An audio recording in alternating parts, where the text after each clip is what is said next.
नमस्कार सभी पेंशन धारक व पेंशन भोगी भूतपूर्व सैनिकों, जितने भी आर्मी नेवी एयरफोर्स के वेटरन्स देख रहे हैं, जितने भी सीएपीएफ के वेटरन्स देख रहे हैं, सभी को राम राम। डिपेंडेंट्स के लिए भी बहुत ही इंपॉर्टेंट ये न्यूज होने वाली है।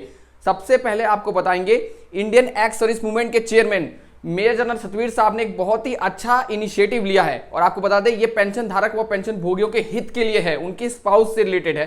बताएंगे आपको कि आपका पेंशन जो है विडो को 60% मिलती है आफ्टर डेथ ऑफ पेंशनर, लेकिन इसको 60% से बढ़ाया जाए, इसके ऊपर एक लेटर जारी किया गया है उन्होंने। ये इंफॉर्मेशन देखने के बाद बताएंगे। आज फाइनेंशियल ईयर स्टार्ट हो रहा है, आज पहला दिन है और आपको बता दें आज कई चीजों में बढ़ोतरी देखी गई है, जैसे टोल टैक्स में, दूध के प्राइसों में और ट्यूशन फी में। तो ऐसे और क्या चीज सस्ता हुआ है, तो आपके लिए सस्ता हुआ है दो चीज। एक तो आप लोग का सिलेंडर, जो आप गैस सिलेंडर यूज करते हैं उसमें कटौती हुई है। साथ ही में फ्लाइट में यात्रा करने वाले जो यात्री होते हैं उनके लिए फ्लाइट का प्राइस सस्ता हुआ है। ये दो चीज। उसके बाद 1 अप्रैल आज से यूपीएस लागू हो गया है। आप लोगों को पता होना चाहिए, बहुत सारे भूतपूर्व सैनिक कंटिन्यू मैसेज करते हैं कि सर हमको एनपीएस से यूपीएस में जाना है, क्या हम जा सकते हैं? जी हाँ, आप जा सकते हैं। आपको इस वीडियो में पूरा वीडियो देखना पड़ेगा, पूरा इंफॉर्मेशन ध्यानपूर्वक सुनना पड़ेगा। और पेंशन स्लिप जारी हो चुकी है, कहां से डाउनलोड करना है ये भी बताएंगे। और आप सभी भूतपूर्व सैनिकों को बता दें कि आज पेंशन आना था, तकरीबन अभी 2 बज गए, लेकिन अभी तक कोई भी पेंशन क्रेडिट नहीं हुई है, कोई पेंशन धारक व पेंशन भोगी की पेंशन क्रेडिट नहीं हुई है। तो आप लोग का आज ही डेट दिया गया था। एडवांस इंटीमेशन जो आया था स्पर्श की तरफ से, उसमें लिखा हुआ था कि 1 अप्रैल 2025 को आप लोग का पेंशन क्रेडिट होगा, लेकिन इस पे भी कोई भी अभी तक क्रेडिट नहीं हुआ है।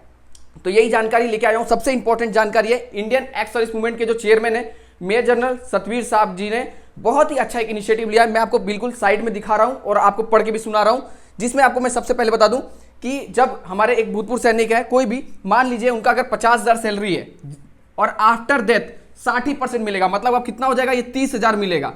किनको? स्पाउस को, जितनी भी स्पाउस है। लेकिन आपको बता दें कि इनका कहना है कि अगर स्पाउस की डेथ हो जाती है तो एक्स सर्विसमैन को पूरा पेंशन मिलता है। वही होना चाहिए, क्योंकि जब एक एक्स सर्विसमैन को खुदा ना खास्ता जब कुछ हो जाता है तो क्या होता है कि जो हमारे स्पाउस है, जो उनकी वाइफ होती है, उनकी पत्नी को 60% पेंशन मिलती है और उस टाइम जो लायबिलिटी होती है वो बढ़ जाती है। चलिए आपको बताता हूं मैं। Indian ex service movement chairman had taken up a raise issue with government for increase widow pension equal to ex serviceman pension, मतलब विडो की पेंशन को इंक्रीज किया जाए एक्स सर्विसमैन के पेंशन के उतना। But no positive response.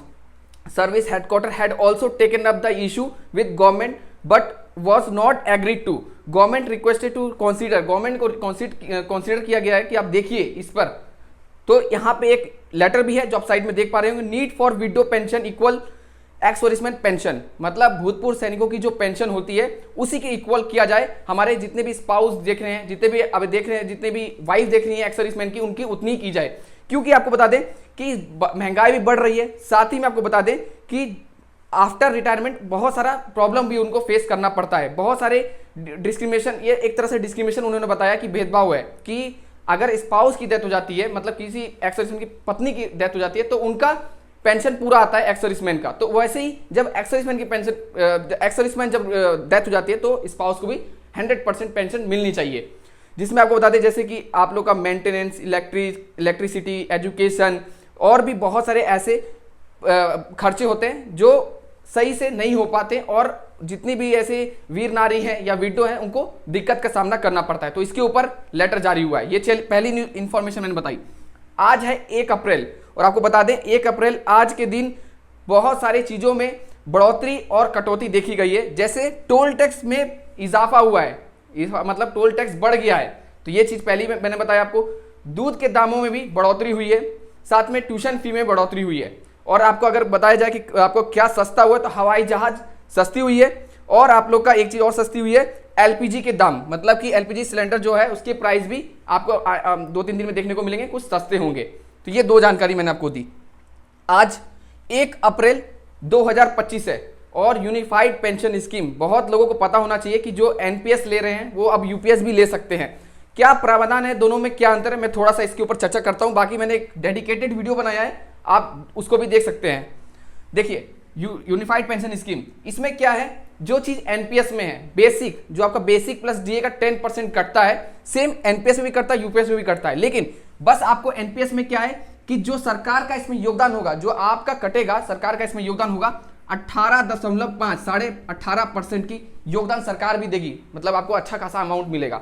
लेकिन NPS में क्या होता था, अगर आपका है तो आपको 14% मिलता था, जो आपका 10% करता था बेसिक प्लस डीए का जो 10% आपका कटेगा, उसका जो पैसा है उसमें 14% का योगदान रहता था। लेकिन यहां पे क्या है कि सरकार जो आपको पैसा काटती थी उसका तकरीबन 40% वो शेयर मार्केट में लगाती थी। तो यहां पे भी अच्छी खासी बढ़ोतरी है।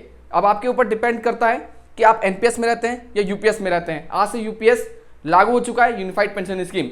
ये इसमें एक निश्चित पेंशन भी है, अगर आप मिनिमम 10 साल भी सर्विस करते हैं तो 10,000 आपके फिक्स हैं। तो चलिए, मैंने आपको बता दिया। ये क्वेश्चन बहुत सारे भूतपूर्व सैनिक लिख रहे थे कि एनपीएस से यूपीएस में क्या आ सकते हैं। जी हाँ, आप इसमें आ सकते हैं। इसके लिए आपको एक फॉर्म फिलअप करना होगा। अगर आपको फॉर्म नहीं मिलता है तो आप डिस्क्रिप्शन में हम एक नंबर दे रहे हैं, वो हमारा व्हाट्सएप ग्रुप, उसमें ज्वाइन कर सकते हैं हम आपको, या उससे आप संपर्क कर सकते हैं, हम आपको फॉर्म दे देंगे। पेंशन स्लिप, आप सभी भूतपूर्व सैनिकों को सूचित किया जाता है, अपना अपना पीसीडी में से जाके स्पर्श लॉगिन कीजिए, और स्पर्श लॉगिन करने के बाद आपको वहां पे पेंशन स्लिप देखने को मिलेगा। आप वहां से पेंशन स्लिप जारी हो चुका है, देख सकते हैं। बहुत सारे भूतपूर्व सैनिक कह रहे थे कि सर पेंशन स्लिप जारी तो हो जाती है लेकिन पेंशन क्यों नहीं आती जल्दी। इस बार फाइनेंशियल है, प्रॉब्लम हुआ है, नहीं तो 30 तक आपकी पेंशन एनी हाउ आ जाती थी। इस बार आप लोग का पता है कि आज 1 अप्रैल को आना चाहिए था, लेकिन अभी तक किसी का भी पेंशन धारक व पेंशन भोगियों का क्रेडिट नहीं हुआ है। लेकिन आप कोई भी घबराइए नहीं, और कमेंट करके जरूर बताएं क्या आपको क्रेडिट हुई है। क्या पता अभी शाम के वक्त में भी बहुत लोग अभी रात में वीडियो देख रहे होंगे तो उनको क्रेडिट हो गई होगी, तो आप जरूर कमेंट कीजिएगा। तो जितने भी भूतपूर्व सैनिक देख रहे हैं, आप लोगों को मैंने बताया कि आपका पेंशन स्लिप जारी हो चुका है, आप वहां से अपना पेंशन स्लिप देख सकते हैं, पेंशन का देख सकते हैं।